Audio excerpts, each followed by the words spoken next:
오늘 아침 우리에게 주시는 하나님의 말씀을 봉독하겠습니다.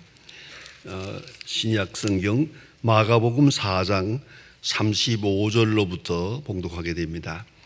마가복음 4장 35절입니다. 신약 성경 59면입니다. 59면. 마가복음 4장 35절부터 봉독하겠습니다. 이 계시의 말씀을 봉독할 때에 다 함께 하나님의 음성을 들으실 수 있기를 바랍니다. 그날 저물 때에 제자들에게 이르시되 우리가 저편으로 건너가자 하시리. 그들이 무리를 떠나 예수를 배에 계신 그대로 모시고 가매 다른 배들도 함께 가더니 큰 풍랑이 일어나며 물결이 배에 부딪혀 들어와 배에 가득하게 되었더라. 예수께서는 고물에서 베개를 베고 주무시더니 제자들이 깨우며 이르되 선생님이여 우리가 죽게 된 것을 돌보지 아니하시나이까. 예수께서 바람을 꾸짖으시며 받아들어 이르시되 잠잠하라 고요하라 하시니 바람이 그치고 아주 잔잔하여지더라. 이에 제자들에게 이르시되 어찌하여 이렇게 무서워하느냐. 너희가 어찌 믿음이 없느냐 하시니 그들이 심히 두려워 서로 말하되 그가 누구이기에 바람과 바다도 순종하는가 하더라. 아멘. 1933년 미국 전역에 절망과 공포에 휩싸였던 그런 때입니다. 암흑시대였습니다. 이 장면은 영화로나 소설로나 여러 장면으로 많이 나옵니다. 1933년 이때는 미국 전역이 아주 경제공황으로 인해서 암흑시대를 지나가던 그런 역사적 사건입니다. 경제 대공황이 찾아왔습니다. 거리에는 실직자가 넘쳤고 사람들은 하루 한 끼 식사가 어려워서 절절하게 됩니다. 미래가 보이지 않습니다. 암흑 속에서 정치 질서, 도덕 질서, 교육 질서 다 무너졌습니다. 깜깜한 그런 절박한 때가 되었습니다. 바로 그때 뉴욕 주지사로 있던 프랭클린 루즈벨트가 미국의 대통령으로 당선이 됩니다. 그리고 그가 취임식에서 한 말이 유명한 얘기로 전해지고 있습니다. 우리가 두려워할 것은 두려움 그 자체입니다. 아시겠습니까? 우리가 두려워할 것은 두려움 그 자체입니다. 이건 경제 문제, 정치 문제가 아니요. 심리적 문제요, 도덕적 문제요, 종교적 문제라는 겁니다. 깊은 의미가 있는 말씀입니다. 우리가 두려워할 것은 두려움 그 자체입니다. 라고 유명한 연설을 합니다. 이 국민의 마음에 큰 두려움을 다 사라지게 했고 그리고 다시 미국이 회복되는 큰 역사를 창조하게 됩니다. 루즈벨트 대통령은 자신도 소아마비를 앓았습니다. 그래서 그가 그 텔레비에 나오는 것을 보면 휠체어를 타고 연설을 하고 휠체어를 타고 이렇게 움직이는 것을 오늘도 볼 수가 있습니다. 그만큼 소아마비를 앓았던 그 사람이 두려움을 극복하는 훈련을 충분히 한 사람이었습니다. 두려움을 극복하는 훈련. 그것이 바로 믿음입니다. 여러분이 잘 알고 외우는 시편 23편 있지 않습니까?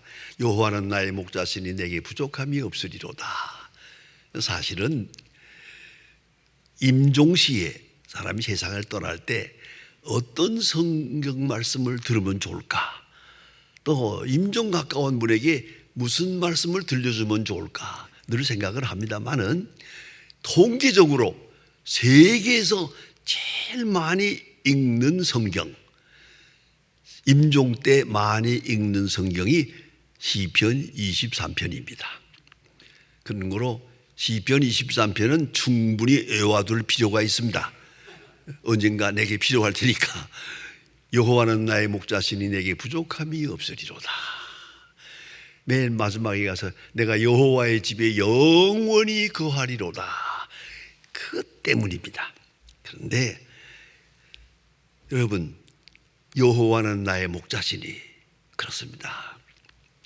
양과 목자의 관계를 한번 생각해 보십시다.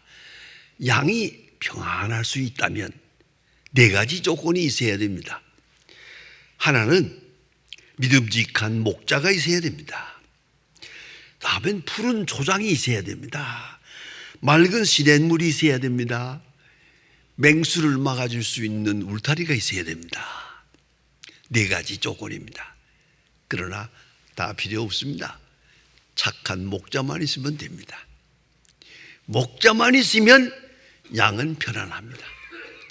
양은 무사합니다. 양은 행복합니다. 그 4절에 가서 보면 가슴을 뭉클하게 하는 대목이 나옵니다. 내가 사망의 음침한 골짜기로 다닐지라도. 기가 막힌 얘기입니다. 목자를 따라갑니다. 목자가 양을 인도합니다. 이리로 인도하고 이 골짜기로 저 골짜기로 인도하는데 사망의 음침한 골짜기로 갈지라도 목자만 앞에서 인도하면 나는 평안하다. 음침한 골짜기로 갈지라도 해받음을 두려워하지 않는 것은 목자가 있기 때문이요. 선한 목자.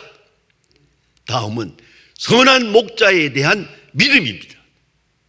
선한 목자에 대한 믿음. 그것이 바로 평안의 비결이요, 원인이요, 해법이란 말입니다. 해법은 여기에 있습니다. 배를 타고 가는 사람은 여러분 작은 배나 큰 배나 배를 타는 순간 일단 자연에 자기 몸을 맡기는 겁니다. 한번 조그만 배나 한번 타보실 때 타는 순간 벌써 육지를 떠나면서 그 배에다가 운명을 맡기는 거예요. 언제나 그렇습니다. 배를 타는 사람은 자연을 알고 자연을 두려워하고 자연을 믿고 그리고 안심하는 거거든요. 그 배를 타고 떠납니다. 그 자연에 대해서 자기 운명을 맡기는 것이 그것이 배를 타는 것입니다. 그런 거로 순풍이 있을 수도 있고 파도가 있을 수도 있고 또 큰 풍랑을 만나기도 하고 그거 당연하죠. 어쩌면 죽을 뻔 살 뻔 그게 바로 배를 타는 사람의 마음 아니겠습니까? 그건 감수해야죠. 당연히 그런 거죠. 그런데 오늘 성경 말씀에 보니까 여기 좀 논센스가 몇 가지가 있어요. 첫째가 뭐냐면 여기에 지금 있는 제자들은 갈릴리 바다에서 물고기 잡는 프로급이에요. 전업이에요, 전업. 여기 갈릴리 바다에서 일생을 산 사람들이에요. 이 사람들이 지금 이 호들갑을 떠는 거예요, 지금. 예? 그래서 이 사람들은 풍랑이 일어날 때 어떻게 해야 한다는 걸 알고 익히고 훈련받은 사람들이에요. 이 바다에서 일생을 산 사람이에요. 예수님은 목수예요. 이 목수하고 어부하고 이거 얘기가 안 되지 않습니까? 근데 예수님은 고물에서 베개하고 조용히 지무셨어요. 좀 쉬우게 있었어요. 그런데 예수님은 조용한데 제자들이 호들갑을 떨어요. 죽는다고 난리세요. 이게 얘기가 안 되지 않습니까? 게다가 그 말 자세히 분석하면 재미있는 얘기가 있습니다. 우리가 죽게 되는 것을 안 돌아봅니까? 여러분, 잠자는 사람하고 깬 사람하고 누가 먼저 죽어요?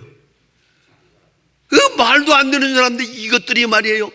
난 이거 이 제자들 좀 책망하고 싶어요. 이 미련한 것들. 아니, 예수님은 지무시는데 풍랑이 일어나면 먼저 죽을 사람은 죽으시는 분이지.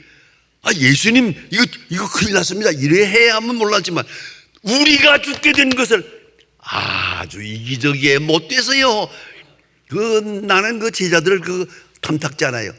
우리가 죽게 된 것을 안 돌아봅니까? 아니, 이거 누가 누구에게 하는 말이요? 깨어있는 사람이 잠자는 사람에게 하는 말이 이게 말이 안 되는 거죠. 우리가 죽게 된 것을 안 돌아봅니까? 어쨌든 이런 호들갑을 들고 난장을 피웁니다. 두려움이지 뭐. 그냥 배가 가라앉으면 다 빠져 죽는 거죠. 그런 어려움이 있는 건 사실이에요. 그런데 예수님께서 일어나서 그들에게 하신 말씀을 들어보세요. 어찌하여 무서워하느냐? 어찌하여 믿음이 없느냐? 믿음의 문제. 이건 자연의 문제가 아니에요. 세계적인 문제고 경제 문제, 정치 문제가 아니에요. 믿음의 문제예요. 뭘 믿고 살아왔나? 오늘까지 뭘 믿고 살았나? 지금 당신은 뭘 믿고 있는가? 믿음의 뿌리, 믿음의 근거, 그게 문제가 있는 거죠. 지금 세계가 흔들리고 있습니다. 온 세계가 지금 난립니다.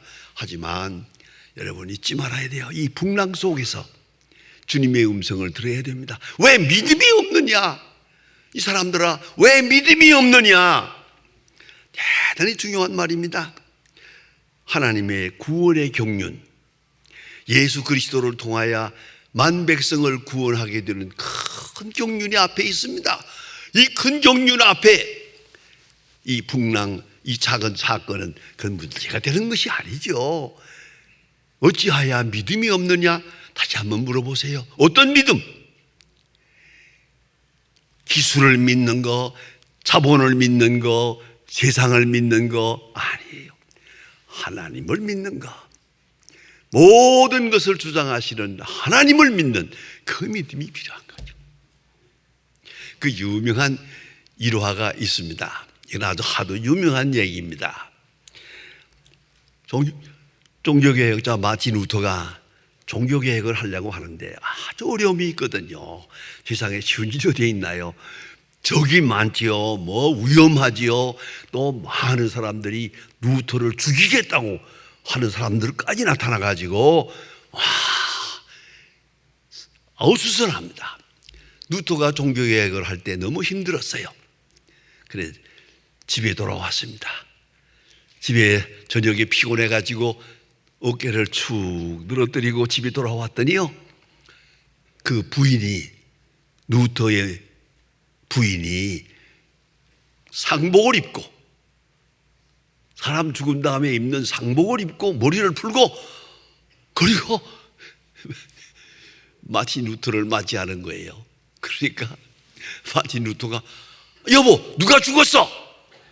누가 죽었기에 이렇게 상복을 입었나? 그때 유명한 말이 있습니다. 하나님이 돌아가셨어요. 루터가 깜짝 놀라서 하나님이 돌아가시다니 무슨 말이야? 그러니까 그때 하는 말입니다. 그 부인이 참 훌륭해요. 하나님이 돌아가시지 않았으면 당신이 왜 낙심하는 거예요? 하나님이 살아계시는데 왜 낙심하는 거예요? 두려워할 이유가 없는 거 아니에요? 당신이 믿음이 없는 거예요. 이렇게 남편을 충고했다는 그 일화가 전해지고 있습니다. 그렇습니다. 오늘도 우리가 깊이 생각해야 됩니다. 믿음을 점검할 때입니다. 경제를 믿었습니까? 정치가를 믿었습니까? 과학을 믿었습니까? 도대체 우리가 뭘 믿고 여기까지 살아왔습니까? 믿음의 근거를 분명히 해야 됩니다. 예수님 말씀합니다. 어찌하여 믿음이 없느냐? 어찌하여 믿음이 없느냐? 믿음과 관계가 있는 거거든요. 깊이 생각해야 됩니다. 역사가로서 유명한 찰스 베아드라고 있습니다. 그가 12권이나 되는 책을 썼습니다. 그 책에서 깊이 연구하는 중에서 그는 신앙 고백을 합니다. 첫째, 역사는 하나님이 주장하신다. 사람의 일같이 보이지만 아니다. 그 속에 하나님의 역사가 있고 하나님의 능력과 하나님의 지혜와 하나님의 섭리가 있다. 하나님의 일이다. 사람의 일처럼 보이는데 아니다. 하나님의 일이 그 역사다. 두 번째는 그 속에 하나님의 심판이 있다. 역사 속에서 불의한 자를 심판하신다. 악한 자를 심판하신다. 거짓한 사람들을 다 심판하신다. 하나님의 심판, 그것이 역사다. 그런데 도덕적 심판 이루어가고 있다. 잊지 말아야 합니다. 그러니까 베아드가 말하는 지혜로운 말 한마디가 있습니다. 하나님께서 악인을 심판하실 때 우리 생각에는 선한 자를 통해서 악한 자를 심판하시고 의로운 자를 통해서 죄인을 심판하고 그랬으면 참 좋겠는데 아니 그렇다. 하나님께서 악한 자를 심판하실 때는 그보다 더 악한 자를 통하여 심판하신다. 이게 바로 베아드의 역사관의 유명한 발명입니다. 여러분 잊지 말아야 됩니다. 하나님께서 이스라엘을 심판하십니다. 네, 느부갓네살을 통해서 심판하십니다.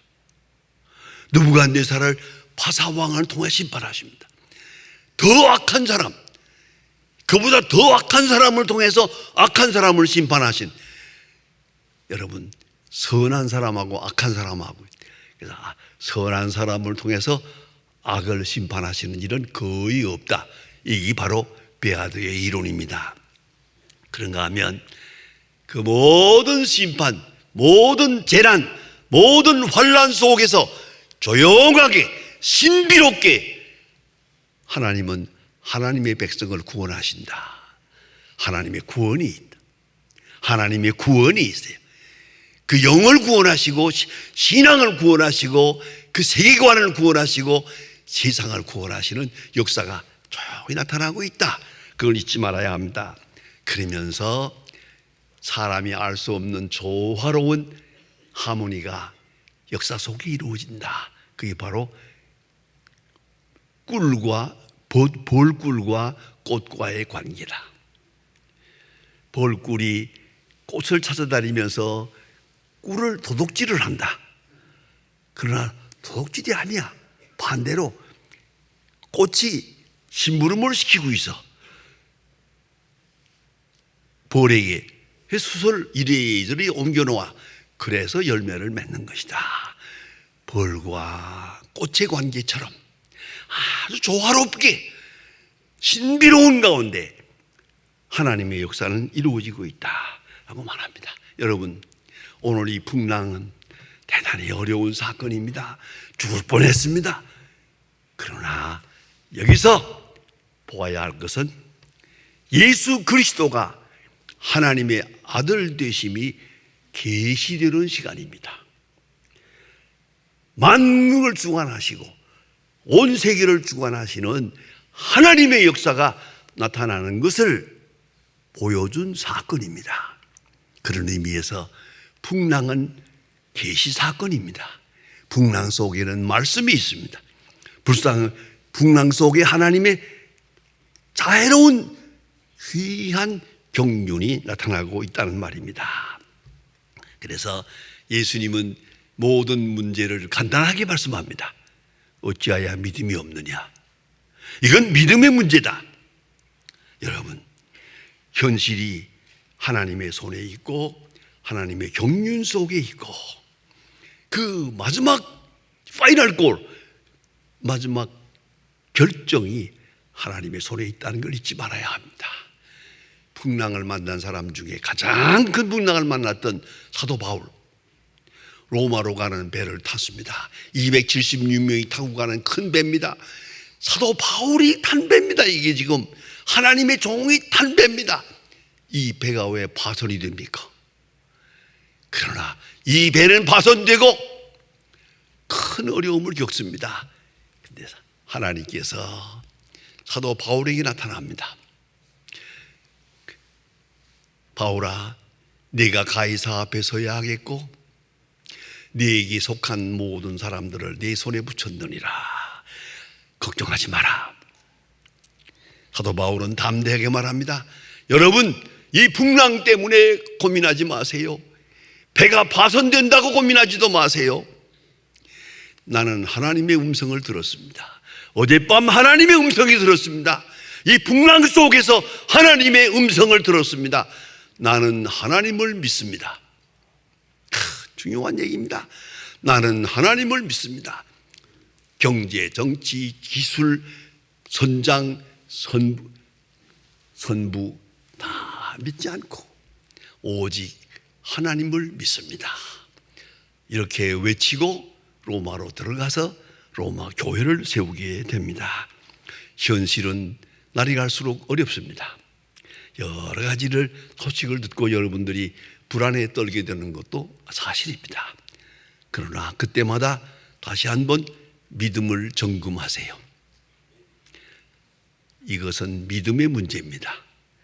경제 문제가 아니고 정치 문제가 아니고 믿음의 문제입니다. 우리가 두려워할 것은 두려움 그 자체다.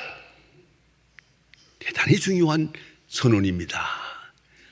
믿음을 점검하고 이 모든 풍랑을 통해서 하나님의 경륜의 놀라운 것은 그대로 하나님의 뜻을 이루어 가실 것입니다. 그걸 잊지 말아야 합니다. 사도 바울이 말했듯이 나는 하나님을 믿노라. 여러분, 오늘도 우리가 순간순간 기도하면서 성경을 읽으면서 나는 하나님을 믿노라. 하나님을 믿습니다. 여호와는 나의 목자시니 내게 부족함이 없으리라.